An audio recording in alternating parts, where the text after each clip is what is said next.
All right, so as folks continue to log on, we'll go ahead and get started. I'm Julia, a bookseller with Politics and Prose. We're live with Harriet A. Washington and Carl Elliott discussing Carte Blanche, the erosion of medical consent. You can follow the link in the chat to purchase your copy directly from Politics and Prose. If you have a question for our speakers, utilize the Q&A feature found at the bottom of your screen. We'll try to get to everyone's questions in the last portion of the discussion, though we apologize in advance if we run short on time. And before we jump in, we do want to thank all of you out there for joining us. We're really thankful for our family of loyal customers who keep our business and our spirits afloat. It's my pleasure to introduce our author. Harriet A. Washington is the author of Medical Apartheid, which won the National Book Critics Circle Award, the PEN Oakland Award, and the American Library Association Black Caucus Nonfiction Award.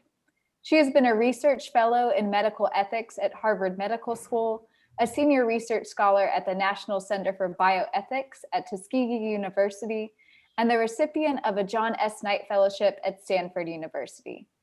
She lectures in bioethics at Columbia University, and has also authored A Terrible Thing to Waste and Infectious Madness. Follow her at HAW95. Carl Elliott is a professor in the Center for Bioethics and the Department of Pediatrics, and affiliate faculty member in the Department of Philosophy and the School of Journalism and Mass Communications. He is a recipient of a 2018 Guggenheim Fellowship and a 2018 National Endowment for the Humanities Public Scholar Award. Elliott has authored and edited several books, including White Coat, Black Hat, Adventures on the Dark Side of Medicine, and Better Than Well, American Medicine Meets the American Dream. His articles and writing have appeared in publications such as The New Yorker, The Atlantic Monthly, The New York Review of Books, Mother Jones, The New York Times, The American Scholar, and the New England Journal of Medicine. He is currently working on a book about whistleblowing and research on human subjects. And as for the book, Carte Blanche is the alarming tale of how the right of Americans to say no to risky medical research is being violated. Patients' right to give or withhold consent is supposed to be protected by law. But for decades, medical research has been conducted on trauma victims, who are disproportionately people of color, without their consent or even their knowledge. On behalf of Politics and Prose, please join me in welcoming Harriet A. Washington and Carl Elliott. Thank you both. Thank you, Julia. And thank all of you for coming to hear us. I have some slides I'd like to share with you, so please bear with me for a moment.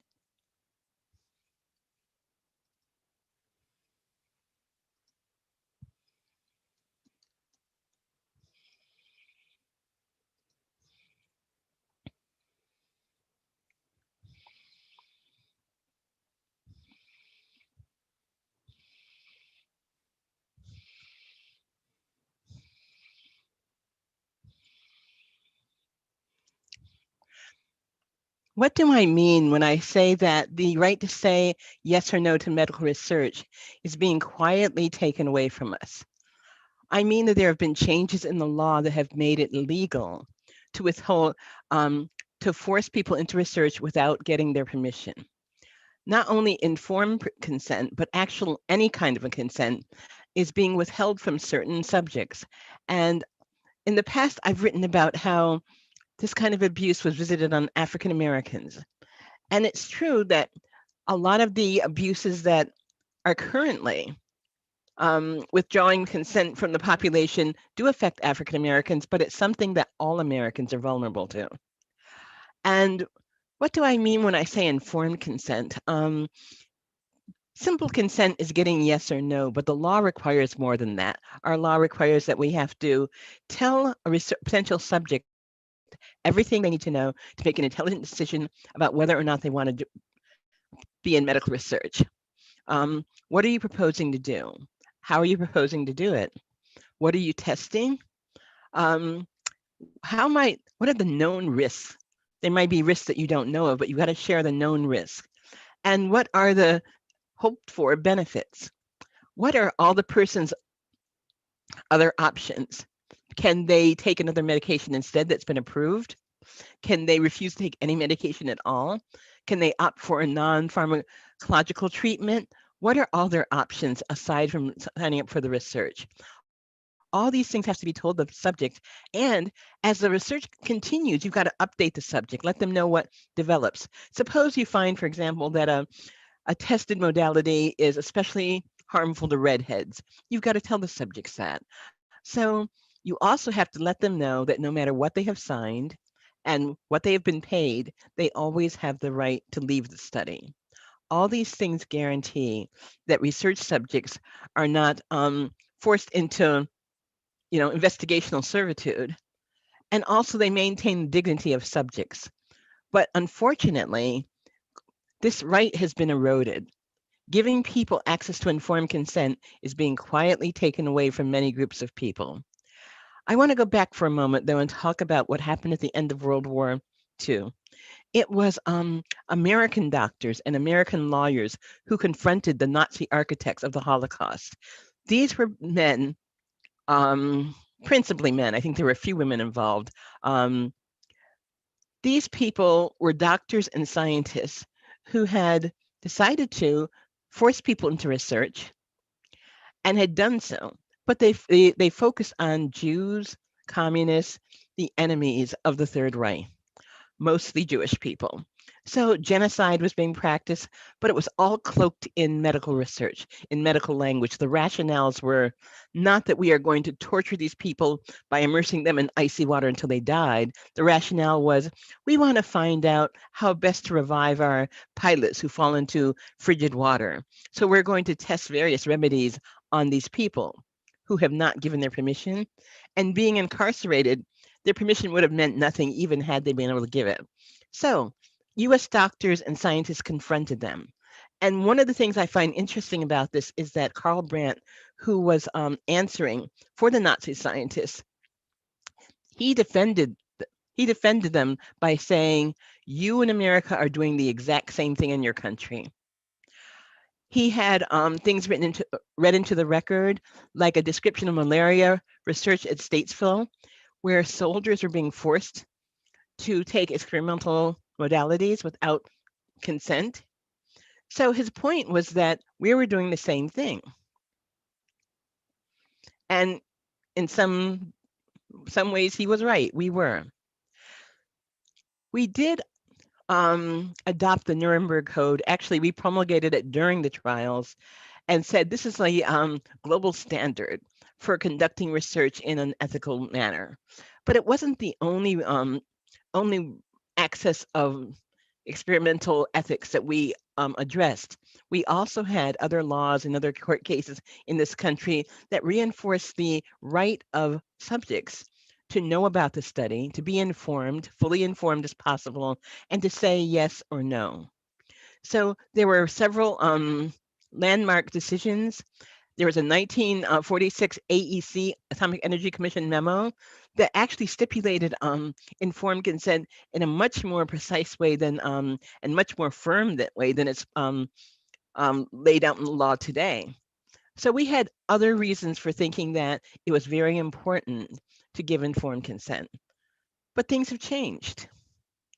In the past, we had studies in which people were forced into research without getting their permission, without even telling them they were in research studies. But the difference is it was illegal. The difference was it violated ethical principles. The problem today is laws have been passed that make dispensing with informed consent perfectly legal. Maybe not perfectly, but certainly legal.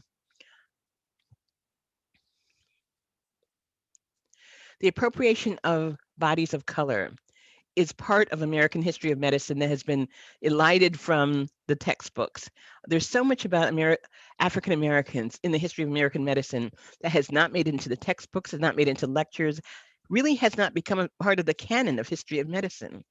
I found a lot of these studies and a lot of these initiatives by looking at medical libraries, finding old medical journals, seeing it detailed there. And it's quite shocking and really shameful how we've written this history up. But this history, unfortunately, has set up a habit of thought among some researchers, the habit of thought of looking on bodies of color as being appropriate, subjects for research, whether they were willing or not. And When medicine was focused on professionalism, on elevating the profession, trying to make sure that it had very stringent requirements, and making sure that the people who entered the medical profession were the creme de la creme. Part of doing that was eliminating African Americans from the profession. The Flexner Report, lauded as a landmark study in medicine, actually said that African American doctors should only practice under whites. African American doctors should not be allowed to specialize or do research. African American doctors should only be sanitarians, maintaining health, and only treat Blacks, not whites.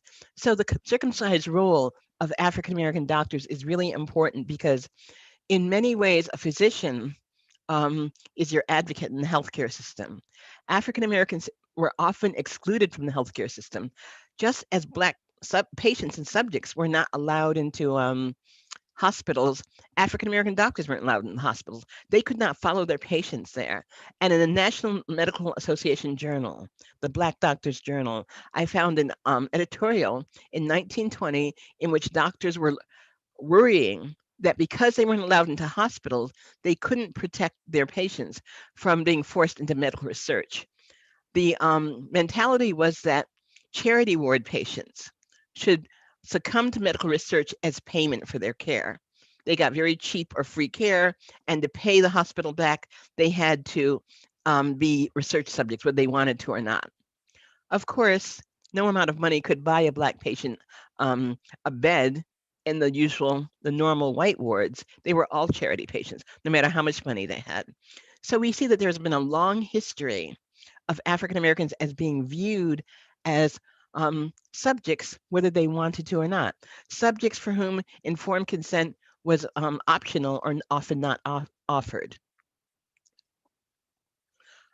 One indication of that is who our medical heroes are. These are all men who are achieve something really important in medicine, and we denominate them medical heroes. But unfortunately, we choose our medical heroes based on what we think they've achieved. We don't ask about how they achieve it. We don't interrogate them about were your subjects willing? Were your subjects selected carefully? Or did you protect your subjects from undue risk? Did you offer them anesthesia? These questions aren't asked. Everything focuses on the results that you have. And that's part of the cultural problem, I think, that tends to exacerbate the erosion of consent, because increasingly researchers, their culture rewards achievement, but doesn't necessarily reward treating subjects appropriately in accordance with medical ethics. I've written a few pieces about how more recently, in the last few decades, there have been a number of studies in which African Americans and other vulnerable patients, marginalized people, have been impressed into medical research without their consent. But most of these that I documented were, again, illegal. And what kind of things were they? Bodily appropriation. In a lot of hospitals, including Duke and Harvard, had contracts with the private company Ardeas to take the tissues of surgical patients, appropriate those tissues, and sell them to Ardeas to use for whatever research or practices that they chose to do. These patients did not always give their informed consent. In the developing world, there is a lot of research being conducted without adhering to US laws, as it should, that guarantee informed consent. So we have already had a lot of elision even before the law changed. But in 1996, the law changed in two very portentous ways. First, the Code of Federal Regulations passed a law saying that IRBs did not have to offer informed consent or any consent if certain conditions were met. Typically with trauma victims, as long as you had a modality that you thought was better than the standard of care. As long as and the person was presumed to be unconscious, although there's nothing in the law that allows for indicating whether they really are unconscious. That's important because the rationale is we can do research on people without asking their permission because they're unconscious and they can't give their permission. That logic is not something that I can follow. That rationale holds no water with me. but this is exactly what the law says. Also, there's another waiver written into the law saying that certain types of research did not require informed consent, either because it was simply data collection without identifiers, or because it only involved minimal risk. Now, minimal risk is language that worries me. It's rather vague. Who's to decide what's minimal risk? And frankly, there are studies been okayed under this waiver that I do not think are minimal risk. The injection of ketamine in people who have not given their permission is done under this waiver. Ketamine carries more than minimal risk. In fact, a lot of the people who are given it end up with breathing problems, wake up in the hospital the next day on a ventilator. Elijah McCain, the headline showed that he was given ketamine as part of a research study, and he died. So minimal risk is troubling language, and it's a troubling concept because I'm convinced that these are much more than minimal risk. So as you can see, the law is now permitting people to be forced into medical research without even asking their permission at all or telling them they're in research studies. What actually helps to potentiate this are semantic issues. Some semantic sleight of hand that I find really disturbing. Informed consent, as I've already explained that to you, we know what that is, but there are also types of consent like presumed consent. The word consent is in the phrase, but does it really involve consent?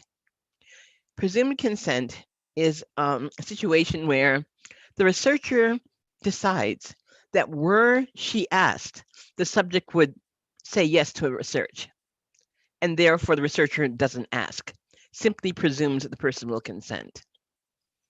Again, I'm not swayed by that logic. It doesn't make any sense to me, but that's exactly what's very often done.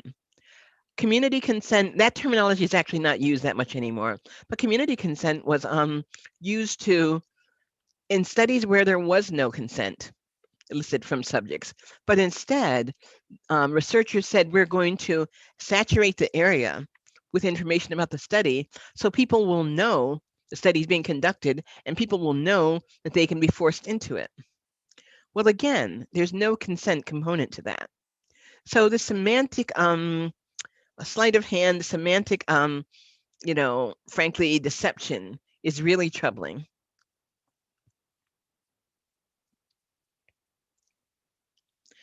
One of the first studies I learned of that dispense with consent that really disturbed me had to do with the military. In the 1990s, Clinton signed a presidential order, a waiver, allowing the Department of Defense to experiment on active service personnel without their consent, without informing them what they were doing. They basically were giving anthrax vaccine injections to service people, and they told the service people the material said it had been approved, but it had only been approved for skin anthrax, cutaneous anthrax. It had not been approved for the much more deadly inhalation anthrax. Inhalation anthrax is exactly what these soldiers were facing. They were being sent to countries where it was endemic. And so they wanted to have a vaccine to give soldiers to maintain their fitness for battle. But lying to them by saying it's approved didn't fool a lot of the soldiers. A lot of the soldiers realized that this was an experimental modality and refused to take it. As I point out in the book, the soldiers who refused to take it included doctors and nurses. And the soldiers also were frequently thrown out of the army, put in the brig, had their military pensions taken away, all kinds of really harsh punishments, given dishonorable discharges. It was a real nightmare. And tens of thousands of soldiers were either made to take the injections or drummed out of the army because they refused to take them. Finally, Judge Sullivan, Emmett Sullivan, a federal judge, ended the involuntary recruitment. But what happened then was very deceptive and slippery. He ended it. He said, you can't force soldiers to take medications that are untested without getting their permission. In response, the FDA approved the medication. Now it's an approved therapeutic, and soldiers could be forced to take it under fitness for battle regulations. Fortunately, Sullivan was able to remedy this. He still ended this study, but this shows the deception that surrounds a lot of this eliminating of informed consent from the landscape. One of the really bizarre aspects of this is you may remember that around that time, there were anthrax attacks in this country. News media, Governor Pataki's office, the post office, people were being mailed envelopes with anthrax in them. They were sickening. Some of them were dying. I think at least 5 people died. 17 were sickened. And it was a horrible, people were living in fear of this anthrax. In the end, the FBI realized that it was a government scientist who sent around these anthrax envelopes. He was the person who had developed the vaccine. And he was concerned that there's a lot of resistance to the vaccine. The federal government was going to revoke the non-consensual imposition of the vaccine. So he wanted to make people fear anthrax and think we really need this vaccine. Like the plot of a science fiction movie. He killed himself before he could go on trial. So there isn't any definitive record that he's guilty. But this is a really shocking event, and it just shows how venal this erosion of consent is. The behavior of even government scientists and biodefense people has just been abysmal. So what about civilians? It's not only soldiers who are at risk. Civilians have been used in a number of these studies without permission, without even knowing they're in research studies. Artificial blood is something that has been sought for a long time. It would benefit soldiers. The military really wants artificial blood because if you are a soldier miles away from a hospital, maybe hours or days away from a hospital, artificial blood would keep you alive until you can get to medical care. Artificial blood will not help most people who live in cities and suburbs, though, because typically, on average, anyone living in city or suburb can get to a hospital in 20 minutes. So they don't need artificial blood. Having saline infused in them will keep them from going into shock, will be sufficient. And yet, this artificial blood was not tested on soldiers. It was tested on civilians. 720 people in 26 cities in the US and Canada. It was carried on ambulances. So if you were a trauma victim, like the woman I write about in the book, Martha Millett, she was shot in the chest. The ambulance came to her house, but before they started taking care of her, they stopped to open a manila envelope with a computer printout. That told them what to give her, to give them standard of care, saline, or give them artificial blood. They gave her artificial blood, and they didn't tell her. Her daughter found out, her daughter told her later on, but she was in the hospital for days, had many surgeries over months. She finally recovered, but she was given this artificial blood without her permission. She told me that she woke up in the ambulance and saw that they were giving her blood. I had to tell her that wasn't blood. That was the artificial blood called polyheme. That's what you got. And the press around this was often very laudatory, very upbeat. People were being told that you are lucky you live in this area because you're going to have access to this new cutting edge treatment. But it's not a treatment. It was an experimental modality. And there's no guarantee that it was going to help people. You know, even ethically conducted research, well-designed research is risky. You simply don't know whether what you're testing is going to help people or not. You certainly hope it will, but it may not. That's why we call it research, right? And so when the data came out after the polyheme study ended, we found out that people who had been given polyheme had a higher percentage of heart attacks and deaths than people who got the standard of care. So people died in the research study they never knew that they were in. This is data from the company for one small area, one small city that I found. And as you can see, most of the people in the study were people of color. How is it they were people of color, though? I mean, ambulances, that could go to anybody's house, right? No. In San Diego, the Reader ran a story showing that the ambulances with polyheme on them only trolled the areas where Black and Hispanic people lived. So sometimes the study design permitted a focus on people of color. Also, when I looked at the list of cities in the polyheme study, a lot of them were majority minority cities where you had more Black people than white people. Even the small towns were majority minority.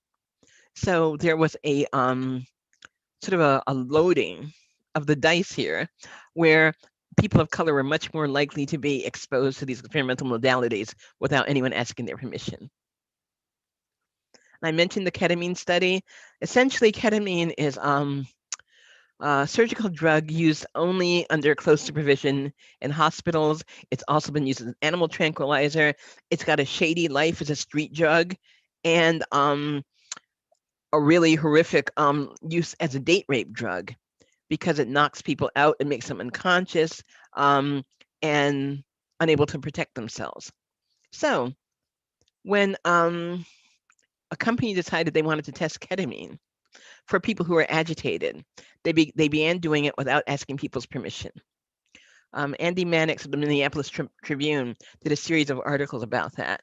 I spoke to a few of the people who had been involved in the study, including Trey, and basically these people were described by ambulance attendants as agitated, but that's not always supported by the videotapes and by the ambulance run sheets. So we don't know if they really were agitated or not. What we do know is they were infused with ketamine without their permission, and a good number of them ended up in a ventilator on the hospital the next day.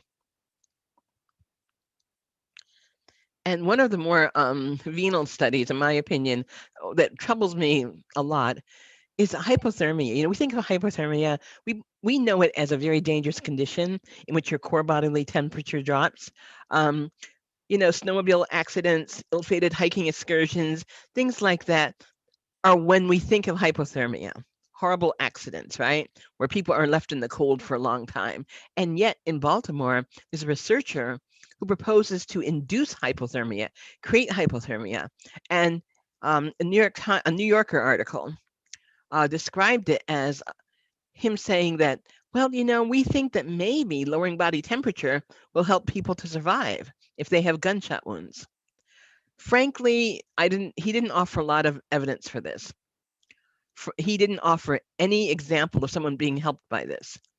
There's a low survival rate with gunshot wounds, but he offered no evidence that it was any higher when you induce hypothermia. He promised in that article to publish a medical journal report in 2 years. That was 4 years ago. He would not talk to me, but I spoke to the press officer at the university who told me that nothing has been published yet. My attention was drawn, when I looked at the website, my attention was drawn to this passage here. Dr. Tischerman has a financial interest in intellectual property for development of the emergency preservation and resuscitation procedure. He will make money if this turns out to work. That's a conflict of interest. Frankly, there's economic incentive for dispensing with informed consent. The FDA only gives a few years to complete research. And if you do not have to go to the trouble of eliciting consent from every subject, you can conduct that research much more quickly. So, you know, time is money, and dispensing with informed consent makes it much easier to make a profit. If you're fortunate and the research study is positive, then you can begin exploiting your patent very quickly. So the financial inducement is a very important part of this. We tend not to look at researchers' motivations. We tend to think about researcher beneficence as driving research, and often it does. Researchers are trying to help people. They're trying to come up with better medications, but they also have their own motivations. Conducting research successfully can help you to advance in your profession. It can help you get a promotion. It can help you make money in the cases like this with Dr. Tischerman. So researchers definitely benefit. And yet that doesn't become part of the risk-benefit analysis very often. It needs to be. One of the things that troubled me was that in the New Yorker article, they talked about inducing hypothermia and targeting African American men. Why? This passage here, Baltimore has one of the nation's highest rate of gun violence. And often it says the shooting victims are young Black men. Okay, but often is not good data. That does not tell me that young Black men are the principal victims. And frankly, if they were, would that be a rationale for subjecting them to an unproved, risky experiment without getting their permission? I don't think so. But I looked at the data for 2016 when this article came out, and I found that 9,000 white men suffered gunshot wounds in 2016. Only 6,000 Black men did. So if it were a rationale for doing this research, then your target should be white men, not Black men. But it's not. I mentioned Elijah McCain, who was injected with ketamine because he seemed agitated.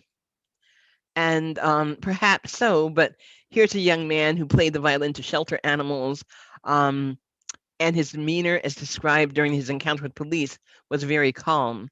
So it's really hard to understand the rationale for using ketamine to calm people down if you haven't documented it.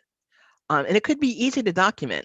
If you wanted to be absolutely fair and transparent, you could simply film it, film the encounters, show us that they were agitated and needed calming. And even then, if you're going to give them something to calm them down, it needs to be something that's either approved, standard of care, or if it's experimental, ask their permission first. So what's happened during the COVID-19 pandemic?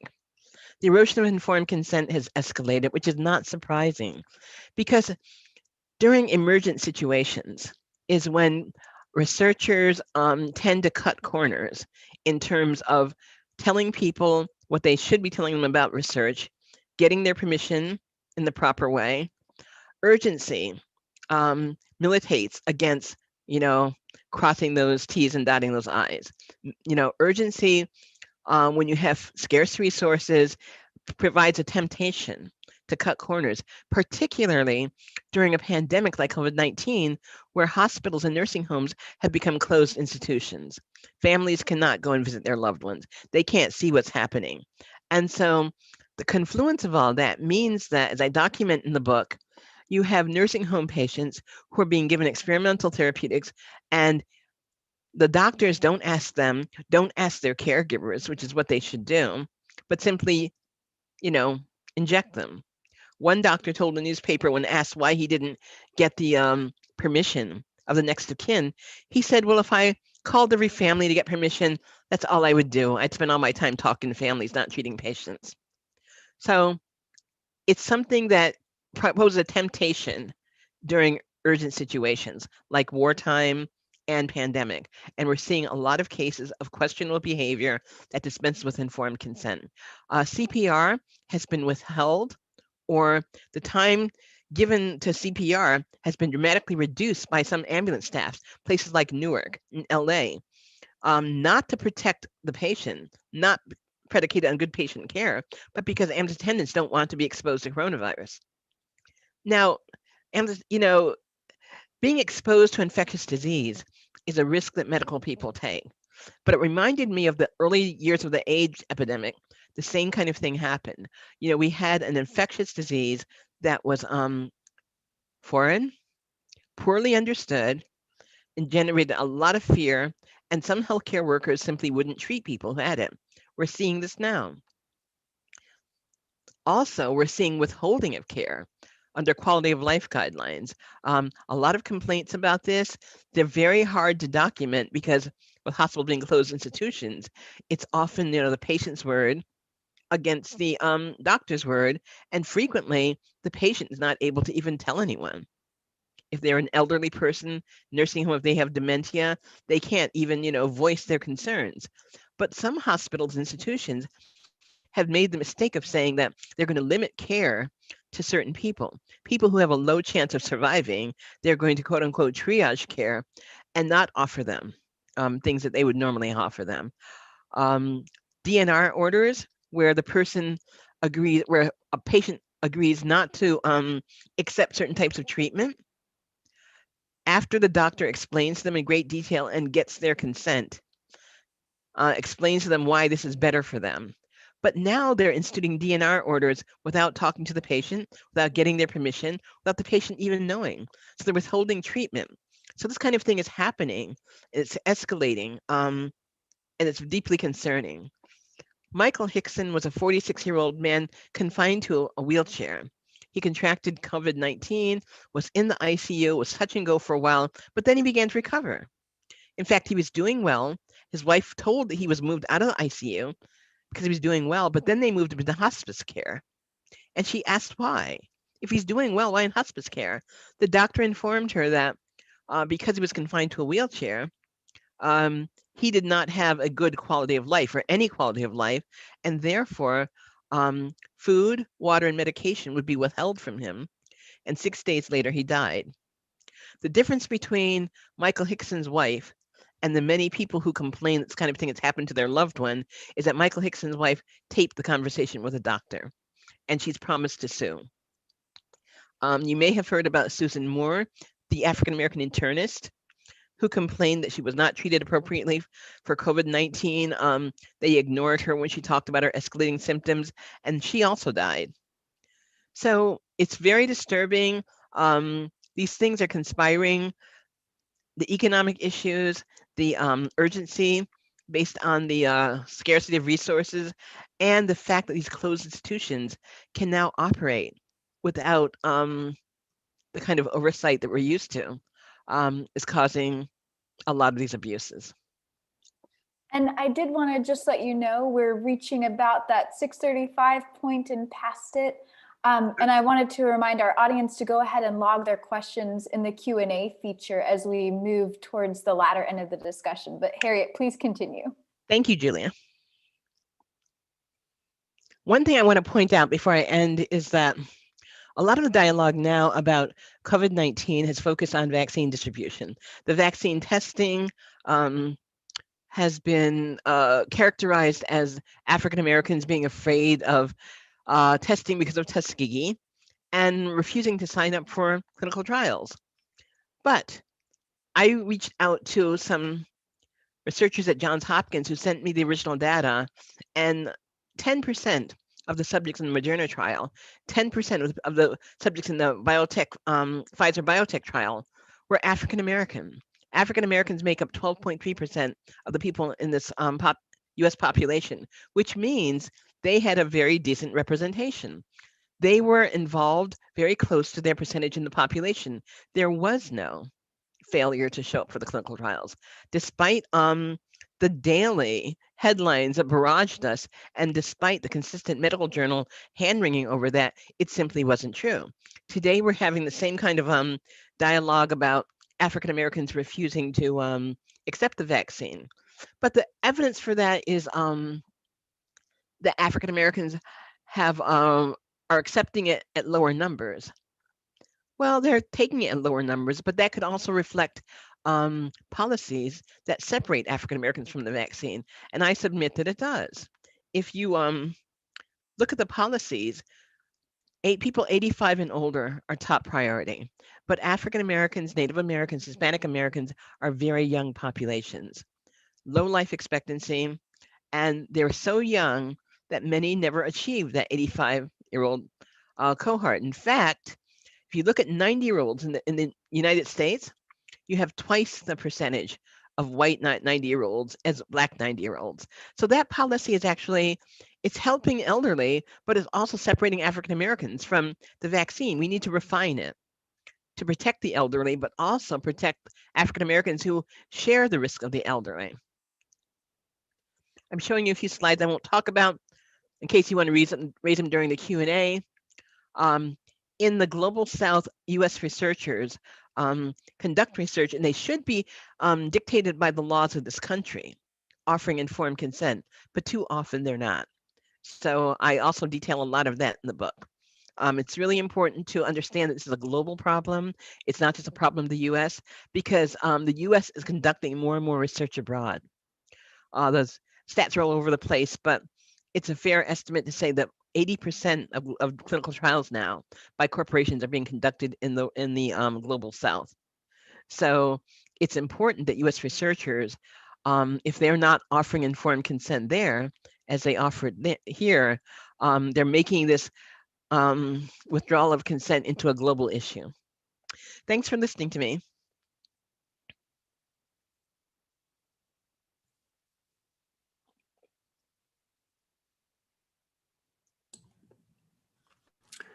Okay, excuse me. I think it's my role now to moderate the discussion. And so I thought I'd start with a couple of questions of my own, if that's okay.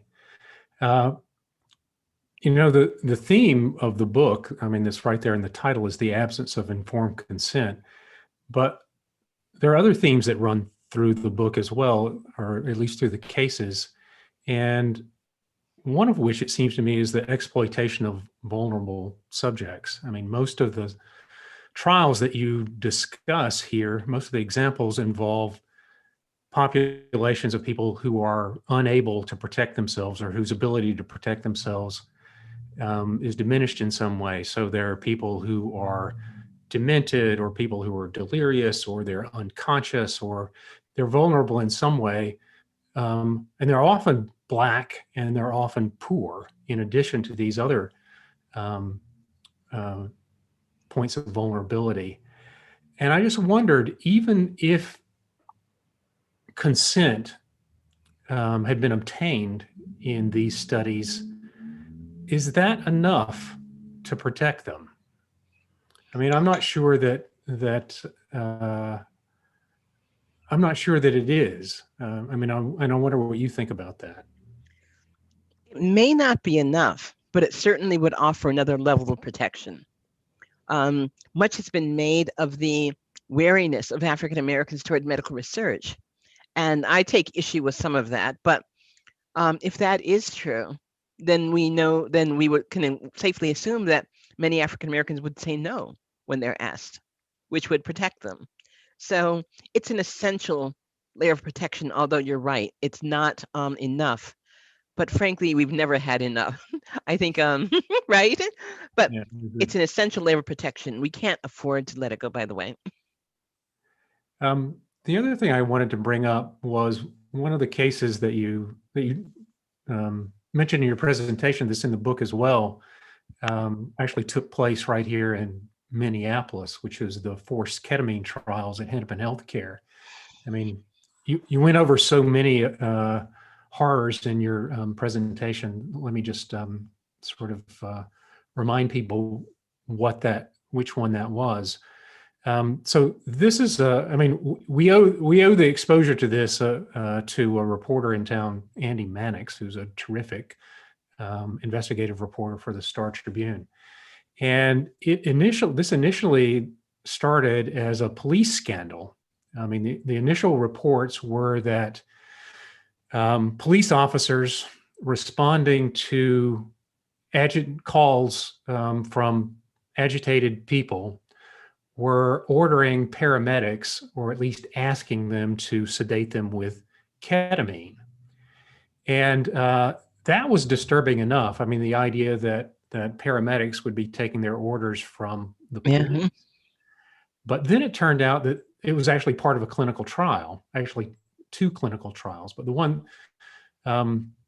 the first clinical trial was a clinical trial of ketamine for agitated patients versus the control drug was Haldol, which is sort of the standard sedative for patients who are agitated and can't be subdued in any other way. And they wanted to know, is there a faster way to sedate patients? And it turned out, yes, well, ketamine does work faster, but about 40% of the patients in that trial had breathing problems and woke up on a ventilator in the ICU. They were enrolled in a trial without their consent at all. The researchers, the only effort at consent came after the fact, when they would wake up in the hospital or on a ventilator and then be told, well, you were entered into this study, and if you would like, you can drop out now. You know, How? basically, How do you drop out? after all the risks have been Right. undertaken, you can opt to have your data excluded. And I wondered if you had any thoughts about that study in particular, and also maybe the way that it overlaps with the anthrax vaccine studies, both of which involved a kind of collaboration between the medical profession, or at least paramedics, and another branch of service that does not necessarily have the well-being of a patient in mind. Right. Well, the military has frequently been involved in non-consensual research. Frequently. They were involved in the polyheme study. They helped to fund it. They helped to design the early studies. They're involved, obviously, in the anthrax studies. The military is invested in this because, again, they want things that they can administer to soldiers. And even when soldiers are able to give their, even when you ask soldiers permission, soldiers have constraints on them that we don't have. For example, a soldier has to take medication that will keep him fit for battle. So they had airline pilots who were made to take drugs to make them fly longer and fly better. Whether they wanted to or not, they had to do it. So the military knows that a drug that they think that they need, like artificial blood, is something that they can force upon soldiers, even in the absence of non-consensual research. So it's always been very active, and I find that really troubling. In fact, Public Citizen had argued that the military was having, I think the Navy was having illicit meetings with the FDA around some of these modalities. So there's some funny business going on there. That's problematic. And I forgot the first question you asked me.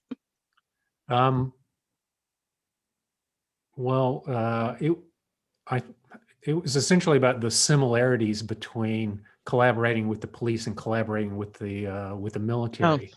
Well, But yeah. let's move on to. I want to make sure that we get to some of the audience questions, because there's a. Okay. I doubt we're going to get to them all. One person wants to know if you've explored erosion of consent in regard to psychiatric issues and psychiatric patients. I haven't explored it. It's very important, though, and I certainly hope that somebody does, because there's a lot going on there. Part of the problem is that psychiatric patients, their ability to give consent is already limited in some ways.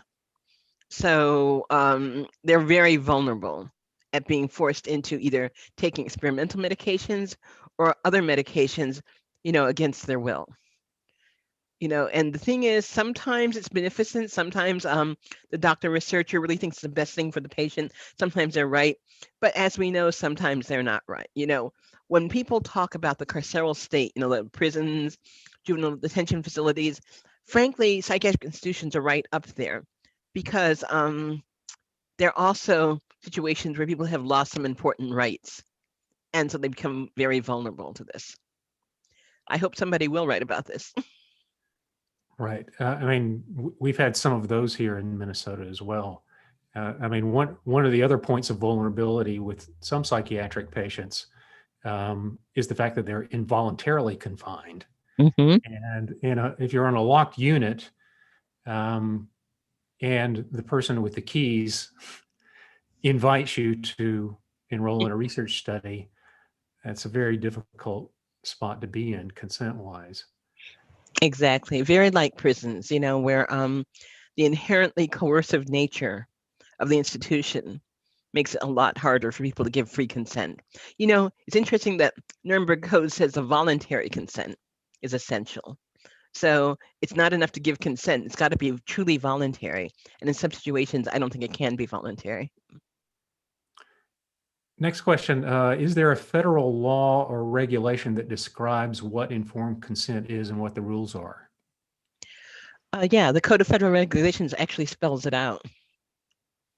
So if you say CFR 50, I think 2.1 or 2.2, you can look it up online and it'll spell it out for you. Right. The sort of insider jargon for the federal regulations is the common rule. So if you Google the common rule, you'll probably wind up there at the appropriate regulations.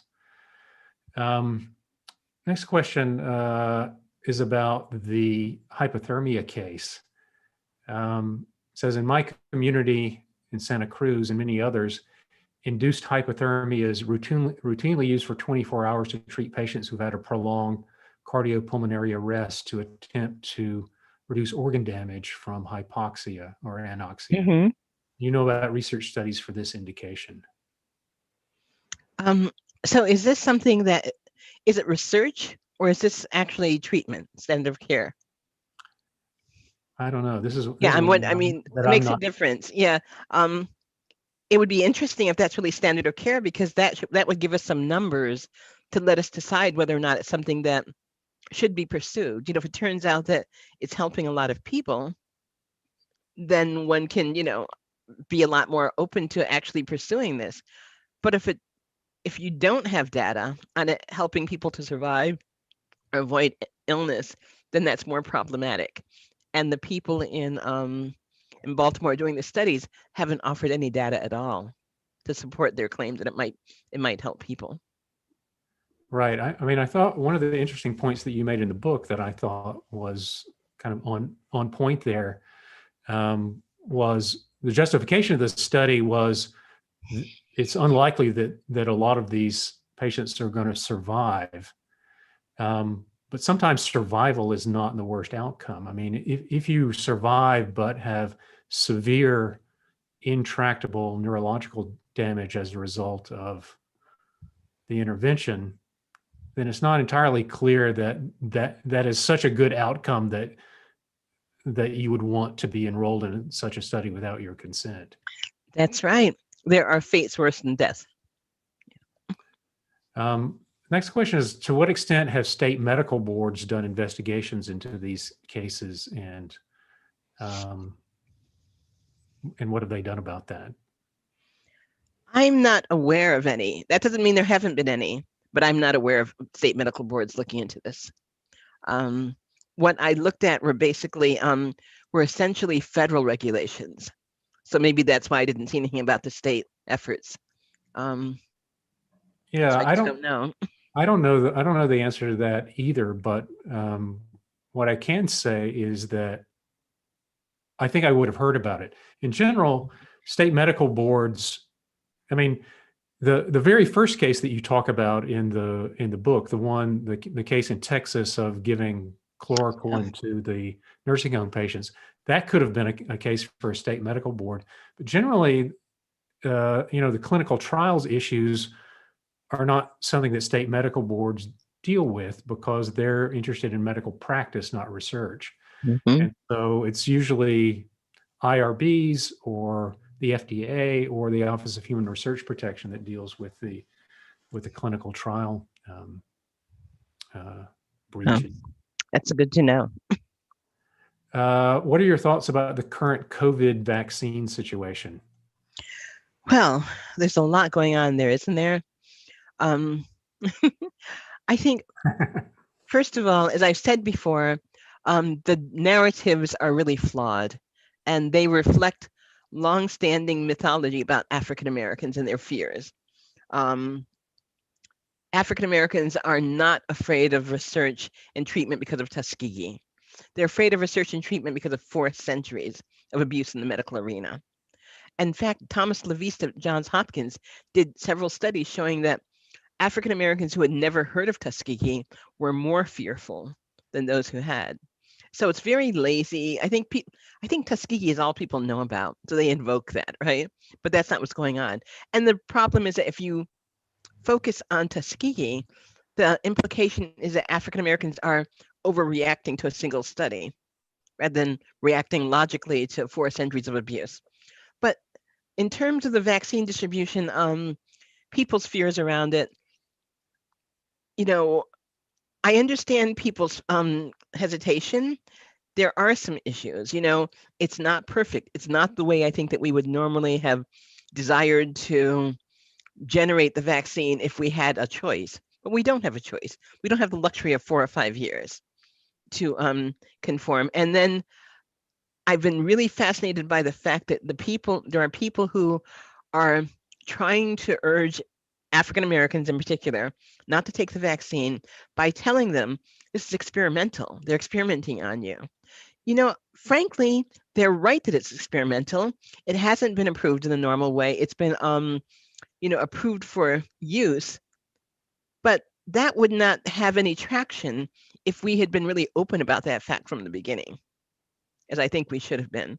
I think it's, I think people should get the vaccine. I'm really concerned when I hear a lot of people saying they're not going to get it, but that's only part of the dialogue. The other thing that's happening is a lot of people want the vaccine and don't have access to it. I had a hard time getting the vaccine, and I'm pretty resourceful, but it was like compulsively checking all these state websites, for days on end. And finally, I got an appointment. It was not easy. So instead of this narrative about African Americans don't want the vaccine, I think we need to focus on making it available equitably and then addressing people's fears in a respectful way. I'm always disturbed when I hear people dismiss them as conspiracy theories, because frankly, there have been conspiracies around vaccine, real ones, We need to be respectful and address them in a way that hopefully will ally people's fears. It's very troubling. It's something that comes up time and time again. Focusing on African American behavior is a problem too, because it implies that it's African American pathological behavior that's causing the problem, when really it's the untrustworthiness of our healthcare system. We have a healthcare system whose policies don't provide for equitable access. And so we need to attack both fronts and not just focus on African American behavior, but also focus on deficiencies in the healthcare system. We have an answer to the earlier hypothermia question from Joel Lection, who I know. He's a emergency room doctor at. I've spoken to him too. Yes. Right. Yeah. Great. So he says hypothermia after cardiopulmonary arrest is standard procedure where hospitals have the necessary equipment. There have been a number of studies looking at this. Thank you, Joel. Yeah. Thanks, Joel. Are we out of time, or do we have time for one more? We can go for one more question, please. Okay. Someone says, I just have read that there are significant numbers of active military who are refusing the COVID vaccine. So the question is, can the military not mandate the vaccine? Oh, I wasn't aware of that, actually. And the military definitely can mandate it. Again, part of fitness for battle statutes, they can make soldiers take it. It's approved. And so they can make soldiers take it to maintain their fitness for battle. Wow. It's interesting that they didn't. Maybe they learned something from the anthrax I'm sorry? Case. I said it's interesting that they didn't. Maybe they learned something from the anthrax episode that you were. I hope so. Yeah. We could really go on for just hours and hours with all of these engaging and thoughtful questions. It's such a great book. It's such a great topic. We really want to thank Harriet A. Washington, Carl Elliott, and our audience out there tuning in. Your patronage and support enable us to bring you this type of amazing programming and important discussions.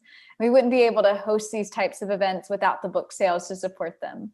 So go ahead and follow the link in the chat to get your copy of Carte Blanche, The Erosion of Medical Consent, or you can head over to politics-prose.com. And while you're there, make sure to check out our events calendar for the latest and greatest. And from our shelves to yours, stay strong, stay safe, stay well read. And we'll see you next time. Thank you so much. Have a great night, everyone. Thank you. And thank you, Carl. Well, thank you.